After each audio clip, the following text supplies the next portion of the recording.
Hey hello friends, welcome to the channel being persistent. Basically हमारा जो management का part है, जो मोटिवेशन थ्योरीज़ का, तो वो हम कंटिन्यू करने ही वाले हैं। लेकिन उसके अलावा हम अभी 11th कॉमर्स के जो अकाउंट्स का जो पार्ट है, तो वो हम कंटिन्यू करने वाले हैं साथ ही साथ। सो बेसिकली 11th कॉमर्स जैसे कि कुछ भी नहीं पता रहता है। 11th कॉमर्स न्यूली स्टूडेंट्स जो होते हैं, तो उनको बेसिकली कॉमर्स के बारे में कुछ जो कंसेप्ट्स होती है, सो उसी को हम कंटिन्यू करते हुए बेसिक कुछ अकाउंट्स की कंसेप्ट्स आज के लेक्चर में लेने वाले हैं। स्टार्ट करते हैं बिजनेस ट्रांजैक्शन से। सो बेसिकली हम एक बिजनेस का एग्जांपल लेते हैं। एक कंपनी है, कंपनी ए। जो कंपनी ए है वो क्या करती है, रॉ मटेरियल मतलब कि कार बनाने का जो बिज़नेस है उसके लिए रॉ मटेरियल सप्लाई करती है कंपनी बी को। ओके, ये जो है वो है मैन्युफैक्चरिंग कंपनी। ये जो कंपनी है ये रॉ मटेरियल की सप्लायर कंपनी। बिजनेस ट्रांजैक्शन का मतलब क्या कि कंपनी बी ने कंपनी ए से रॉ मटेरियल खरीदा, मतलब गाड़ी के कुछ पार्ट्स खरीदे गाड़ी को मैन्युफैक्चर करने के लिए। ओके, सो अभी कंपनी ए एंड बी में जो भी डीलिंग हुई तो उसको हम क्या बोलते हैं, ट्रांजैक्शन। मतलब कि कंपनी ए ने सप्लाई किया रॉ मटेरियल कंपनी बी को, उसके बदले में कंपनी बी ने कंपनी ए को क्या प्रोवाइड किया, उसके पैसे प्रोवाइड किए। Whenever a specific company sells the goods to another company और in exchange with value, it is taken into consideration as transaction. So raw material supply किया A ने एंड बी ने क्या सप्लाई किया, पैसे। देन है account. अभी account का मतलब क्या कि सपोज ए ने क्या किया है, यहाँ पे बी को सेल किया है, ओके, एंड बी ने क्या किया है, ए से परचेस किया है। सो अभी अगर हमें अकाउंट्स बनाने होंगे, ठीक है, अलग अलग तरह के, कि जिससे हमें ये जो ट्रांजैक्शंस हुए हैं उनको रिकॉर्ड करना है, हमारे पास कुछ एविडेंस होना चाहिए उस ट्रांजैक्शन का। तो इसकी वजह से हम ए का जो बिज़नेस है तो उसके रिकॉर्ड्स में क्या रहेगा, सेल रहेगा। मतलब किसको सेल किया वो अमाउंट रहेगी। सपोज करो 50,000 का रॉ मटेरियल था, वो सेल किया, ठीक है। सो ए के बिज़नेस में क्या रहेगा, अकाउंटिंग रिकॉर्ड्स में cash account debit to sales account. Okay, ऐसी एंट्री हो जाएगी। क्यों? क्योंकि यहाँ पे क्या हुआ है, कैश यहाँ पे आई है, बी ने ए को कैश दी है एंड ए ने क्या किया है, सेल किया है, किसका, रॉ मटेरियल का। तो सेल को हमेशा क्रेडिट आता है। ओके, सो जैसे जैसे हम अकाउंटिंग के रूल्स देखेंगे कुछ आगे के लेक्चर्स में, तो उससे आपको पता चल जाएगा। आई होप आपको समझ में आ गया होगा। तो cash account debit 50,000 to sales account debit 50,000। अभी बी के यहाँ भी तो वो रिकॉर्ड होना चाहिए, तो बी क्या करेगा, purchases account debit 50,000 to cash account, क्योंकि इसके पास से कैश चली गई है, इसलिए ये कैश को क्रेडिट देगा। इस तरह के जो अकाउंटिंग रिकॉर्ड्स है ये हमें बनाने पड़ते हैं। सो इसको हम क्या बोल सकते हैं कि different accounts are necessary for recording the business transactions. उसके बाद है कैपिटल। सपोज स्टार्टिंग में ही जब ए ने स्टार्ट किया होगा बिजनेस, या फिर बी ने, किसी एक कंपनी का एग्जांपल लेते हैं, सपोज बी ने स्टार्ट किया होगा बिजनेस, तो शुरुआत में उसके पास जो पैसा है वो कहाँ से आया होगा। सपोज उसने शेयर्स इशू किए होंगे, या फिर उसके जो रिलेटिव्स हैं उनके पास से उसने कुछ अमाउंट कलेक्ट की होगी, ठीक है। सो इसके हिसाब से जो भी उसके पास बिज़नेस के लिए अमाउंट जो है वो कलेक्ट हो चुकी है, जिसके बेसिस पे उसने अपना बिज़नेस स्टार्ट किया है, तो उसका हम क्या बोलते हैं, कैपिटल। ऐसा भी हो सकता है कुछ कुछ बैंक्स भी लोन प्रोवाइड करती है, तो ये सारा जो उसको बिज़नेस चलाने के लिए जो उसके पास अमाउंट है, तो वो हम बोल सकते हैं, उसको हम बोलते हैं कैपिटल, की जिसके बेसिस पे बिज़नेस स्टार्ट हो सकता है। आई होप आपको कैपिटल का भी जो टर्म है या कंसेप्ट है पता चल गया होगा। Next one is drawings. अभी कभी कभी क्या होता है, जो बिजनेसमैन होता है उसको अपने खुद के पर्सनल एक्सपेंसेस के लिए, क्योंकि जो बिजनेसमैन होता है तो उसका जो है मतलब जो भी खर्चा है तो वो बिज़नेस से चलता है, या फिर इनकम जो है वो बिज़नेस से आती है। उसको ऐसा हो सकता है कि उसके पास पैसे ही नहीं है, बिज़नेस के प्रॉफिट के अलावा उसके पास अभी कुछ भी पैसे ही नहीं बचे हैं। सो उससे अगर अपने बच्चों की स्कूल की फ़ीस अगर पे करनी हो तो उसने क्या किया, बिज़नेस के अकाउंट से कुछ पैसे क्या किए, निकाल लिए। ओके, अकाउंटिंग टर्म्स में इसको बोला जाता है ड्राइंग्स। देन है एक्सपेंसेस। एक्सपेंसेस मतलब क्या कि सपोज बिजनेसमैन है तो उसको बिज़नेस स्टार्ट करते, उसने बिज़नेस स्टार्ट तो कर दिया, कैपिटल तो कलेक्ट कर लिया, अभी उसको जो है ये जो कार्स उसने बनाई हैं, ठीक है, सो उस कार्स को प्रमोट करने के लिए, कि थोड़ी ना वो बना के उसको खाली बैठेगा, नहीं, उसको प्रमोट करना होगा, एडवर्टाइजमेंट करना होगा, जगह जगह पे जाना होगा, अगर ज़रूरत पड़े तो जो एजेंट्स होते हैं, सेलिंग एजेंट्स, तो उनको अपॉइंट करना होगा। तो ये सारा जो खर्चा है वो उसको हम क्या बोलते हैं, एक्सपेंसेस। नेक्स्ट हमारा जो कंसेप्ट है या टर्म है वो है इनकम। अभी इनकम जो है बिज़नेस को अलग अलग सोर्सेज से आता है। ऐसा नहीं है कि बिज़नेस को selling of goods and services यही करके इनकम आता है, तो नहीं, बिज़नेस अलग अलग जगह पे इन्वेस्टमेंट भी करता है, तो उस डिविडेंड के फॉर्म में, इंटरेस्ट के फॉर्म में भी क्या आता है, बिज़नेस को इनकम आता है। तो हम इस सारे चीज़ों को, जो इनकम है, इनकम के सोर्सेस है, उसको हम कंबाइन करके जो भी अमाउंट निकालेंगे तो उसको हम क्या बोलते हैं, ultimately income of the business. Basically जो ये इनकम है तो ये पूरे साल का निकाला जाता है बिजनेस का। उसके बाद है रिवेन्यू। रिवेन्यू अभी यहाँ पे जो ए ने बी को, मतलब कंपनी ए ने बी को 50,000 रुपये का जो माल है तो वो क्या किया है, बेचा है, तो 50,000 रुपये हमारा क्या हो गया, रिवेन्यू। क्लियर, मतलब कंपनी ए का जो है 50,000 रुपये हो गया रिवेन्यू। जिस कंपनी ने सेल किया है पर्टिकुलर कंपनी को, तो उस कंपनी ने जो जितने रुपीज़ का जो भी गुड्स एंड सर्विसेज है वो बेची है, तो वो उसका हो गया रिवेन्यू। उसके बाद है गेन। तो गेन मतलब कि जब जब हमारा जो कैपिटल है, हम जब बिज़नेस स्टार्ट करते, हमने देखा था, सपोज शुरुआत में 50,000 रुपये ही कैपिटल था। ओके, अभी इस 50,000 में अलग अलग तरह की असेट्स थी हमारी, मतलब कुछ शेयर्स रहे होंगे, कुछ डिबेंचर्स रहे होंगे, या फिर कुछ प्लांट एंड मशीनरी, लैंड रही होगी। तो इस तरह से सारा कुछ जो है वो कैपिटल हमारा था। तो उसमें से हमने क्या किया कि एक 20,000 के शेयर्स हमने बेच डाले, मतलब जो हमारी असेट थी, ओके, हमने बेच डाले। उसमें से हमें क्या हुआ, एप्रिसिएशन हुआ। मतलब क्या कि हमारे एक्सपेक्टेशन से ज़्यादा, मार्केट वैल्यू के हिसाब से हमें बहुत ज़्यादा क्या हुआ, कैपिटल में एप्रिसिएशन हुआ। मतलब हमारा 50,000 तो था, उसमें से हमने 20,000 का क्या किया, असेट को बेचा।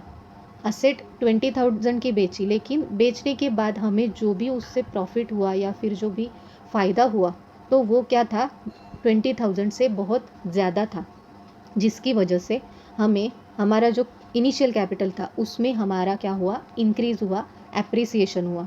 ओके, सो 50,000 में से हमारा 20,000 का हमने बेचा था। ओके, हमारे पास कितने बाकी रह गए अभी कैपिटल, हमारे पास रह गया 30,000। 20,000 का बेचने के बाद हमें उस पर सपोज करो 30,000 का जो है वो प्रॉफिट हुआ। हो सकता है क्योंकि उस पर्टिकुलर शेयर की जो है मार्केट वैल्यू अगर मार्केट में ज़्यादा हो तो हमें उतना ज़्यादा प्रॉफिट जो है वो फ़ायदा जो है वो हो सकता है। 30,000 का अगर हमें उसमें से फ़ायदा हुआ तो टोटली हमारे पास अभी कितना कैपिटल है, 60,000। कितना कैपिटल है हमारे पास, 60,000। सो हो गई ना इंक्रीज़, मतलब हमारे पास इनिशियली तो 50,000 था, बट अभी हमारे पास क्या हुआ है, 10,000 का गेन हुआ है। इसको हम बोलते हैं, जब जब कैपिटल में हमारे पास इंक्रीज़ होता है उसको हम बोलते हैं गेन। ये एक प्रकार का प्रॉफिट ही होता है। आई होप आपको ये भी कंसेप्ट क्लियर हो गई होगी। चलते हैं दूसरे कंसेप्ट की तरफ जो है एक्सपेंडिचर। एक्सपेंडिचर मतलब क्या कि इनकम के अपोजिट, मतलब जो चीज़ें आपकी इनकम है, ओके, बिजनेस का जो भी इनकम है, जो भी प्रॉफिट हुआ है बिजनेस को, तो वो आएगा इनकम में। मतलब सपोज करो आपने सेल किया तो वो आपका क्या हुआ, इनकम हुआ। तो इस तरह से इनकम एंड एक्सपेंडिचर मतलब जो आपने बिजनेस चालू रखने के लिए जो खर्चा किया है, वो हो सकता है एडवर्टाइजमेंट एक्सपेंस हो, प्रिंटिंग स्टेशनरी एक्सपेंसेस हो, सैलरी हो, कमीशन हो, ओके, बैड डेट्स को पे करने के लिए आपने कुछ अगर खर्चा किया हो, वेजेस हो सकते हैं, या फिर कोई दूसरे बिजनेस से माल परचेस किया है। सो इस तरह का जो होता है हमारा, वो होता है एक्सपेंडिचर। मतलब इन शॉर्ट हम बोल सकते हैं कि ये भी हमारा एक प्रकार का एक्सपेंस ही होता है। उसके बाद प्रोप्राइटर। अभी ये जो कंसेप्ट है प्रोप्राइटर, मतलब क्या कि ये जो बिजनेस है ये किसने स्टार्ट किया? मिस्टर राज ने। ओके, ये जो कैश का बिजनेस है ये किसने स्टार्ट किया था? मिस्टर राज ने। तो मिस्टर राज कौन हुए? उसके ओनर हुए या प्रोप्राइटर हुए। क्यों? क्योंकि वो बिजनेस स्टार्ट करने के लिए उन्होंने क्या किया है? अपना कैपिटल इन्वेस्ट किया है बिजनेस में। So person who contributes his capital into the business, who invest his capital into the business, he is known as proprietor और owner of the business. Okay, उसके बाद है प्रॉफिट। प्रॉफिट का तो मैंने अभी जैसे बताया कि अगर कंपनी ए ने कंपनी बी को 50,000 का जो है वो क्या किया है? माल जो है वो बेचा है। जो माल कितने रुपीज़ का था? ए के पास जो माल था वो एक्चुअल में कितने रुपीज़ का था? 40,000 का था। बट बेचते समय जो भी उस पर अलग अलग एक्सपेंसेस ऐड करने के बाद जो भी हुआ, तो वो क्या हुआ? एक्चुअल कॉस्ट 50,000 हुआ। तो इसमें से जो भी इसका डिफरेंस आया जो था 10,000, वो क्या हुआ? इसका प्रॉफिट हुआ। अभी इसके उल्टा लॉस क्या होगा फिर? अगर 40,000 का जो माल है वो ए ने बी को जो है वो करो 30,000 में बेच दिया। ओके, 30,000 में बेच दिया, तो ऑब्वियसली इसको क्या हुआ? 10,000 रुपीज़ का लॉस हुआ। हमने जो फॉर्मूला देखा था कि SP मतलब selling price minus cost price is equal to profit होता है, उसी तरह से अगर cost price minus selling price अगर हम करते हैं तो उसको हम बोलेंगे लॉस। मतलब हमने जो माल परचेस किया था तो वो ज़्यादा प्राइस में था, बट बेचते वक्त हमने कम प्राइस में बेचा, तो उससे हमें क्या हुआ? लॉस हुआ। उसके बाद परचेस। बिजनेस बी ने बिजनेस ए से क्या परचेस किए? Raw material. ओके, सो ए कौन हुआ? सेलर। बी कौन हुआ? बायर। ओके, बायर मतलब परचेसर, जिसने जो गुड्स है वो क्या किए हैं? परचेस किए हैं, तो इसको हम बोलते हैं परचेस। अभी परचेस रिटर्न क्या? सपोज जो रॉ मटेरियल बी ने परचेस किया है उसमें कुछ खराबी हो, या फिर उसमें कुछ डिफेक्ट्स निकले, ओके, या फिर जो क्वांटिटी है वो एज पर द ऑर्डर नहीं है, तो उस केस में क्या होता है कि बी जो है वो रॉ मटेरियल जो परचेस किया है उसने वो ए को क्या करता है? रिटर्न करता है, ठीक है, और नई ऑर्डर देता है, ठीक है, और जो डिफेक्ट मतलब जो रिटर्न का रीज़न है वो भी उसको बताता है। सो इसको हम बोलते हैं परचेस रिटर्न। उसके बाद सेल्स। उसी तरह से सेल्स मतलब क्या कि सेल्स रिटर्न क्या कि जो ये सेलर है इसने माल तो बेचा है, रॉ मटेरियल जो है वो बेचे है, लेकिन बी जो है वो समय से पैसे ही नहीं दे रहा है, तो उस केस में क्या हो सकता है कि ए इंटीमेशन दे सकता है कि आप कब पैसे दे रहे हो, अदरवाइज़ हमारा जो भी रॉ मटेरियल है वो हमें रिटर्न कर दो। या फिर कोई जैसे भी डिफेक्ट्स अगर निकल सकते हैं रॉ मटेरियल्स में, तो उस केस में भी सेल्स रिटर्न हो जाता है। उसके बाद स्टॉक। अभी ये जो ए है, ए कंपनी जो है वो प्रोड्यूस ही रॉ मटेरियल करती है, तो ए कंपनी के लिए वो क्या हुआ? उसका फिनिश प्रोडक्ट हुआ जो कि वो दूसरी कंपनी को बेचने वाली है। बट कंपनी बी जो है वो क्या करती है? कार को मैन्युफैक्चर करती है, और उस कार को बनाने के लिए उसको जो रॉ मटेरियल है वो ए कंपनी से चाहिए। सो कंपनी बी के लिए जो रॉ मटेरियल है वो क्या हुआ? उसका स्टॉक हुआ या फिर इन्वेंट्री हुई। पता चला आपको कि ये जो है वो उसके लिए रॉ मटेरियल हुआ, बट ए कंपनी के लिए वो है फिनिश प्रोडक्ट। तो कंपनी बी अपने रिकॉर्ड्स पे उसको क्या कंसिडर करेगी? स्टॉक या इन्वेंट्री, जो उसको काम आने वाली है किसमें? कार को मैन्युफैक्चर करने के लिए। उसके बाद है लायबिलिटी। लायबिलिटी का मतलब जैसे मैंने एग्जांपल दिया था कि सपोज ए ने मिस्टर बी या कंपनी बी को जो है रॉ मटेरियल क्या किया है? सेल किया है, बट बी जो है उसने अभी तक ए के पैसे जो है वो दिए नहीं हैं।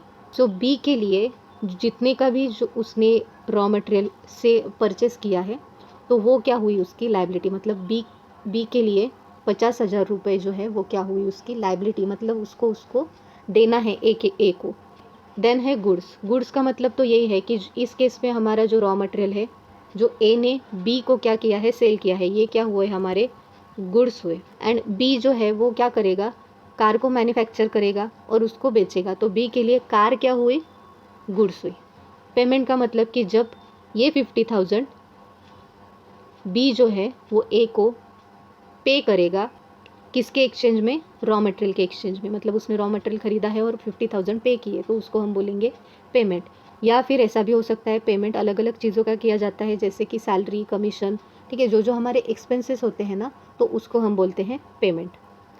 उसके बाद डेटर। अभी डेटर कौन रहेगा इसमें, अभी हम यहाँ पे एक चेन लेते हैं। ये जो है ये रॉ मटेरियल पर प्रोड्यूस करता है, ये इसको सप्लाई करता है, मतलब ये मैन्युफैक्चरिंग बिजनेस है। एंड ये जो है वो कौन है, कस्टमर है। ओके, सो ये है ए, बी एंड सी। इस केस में ए ने क्या किया है, बी को सेल किया है, बी ने क्या किया है, सी को सेल किया है। सी क्या करेगा, बी को पेमेंट करेगा, बी जो है वो ए को पेमेंट करेगा। अगर ये कैश पे हो तो नो इश्यूज़, बट क्रेडिट पे हो तो क्या हो सकता है। तो अभी जो बी है इसने क्या किया, सी को ऑन क्रेडिट पे जो कार है या मोबाइल्स है, जो भी बना हुआ गुड्स एंड सर्विसेज है, वो उसको बेच डाला, क्या किया, सेल किया। तो सी से पैसे आने बाकी है, तो सी कौन हुआ, बी का डेटर हुआ।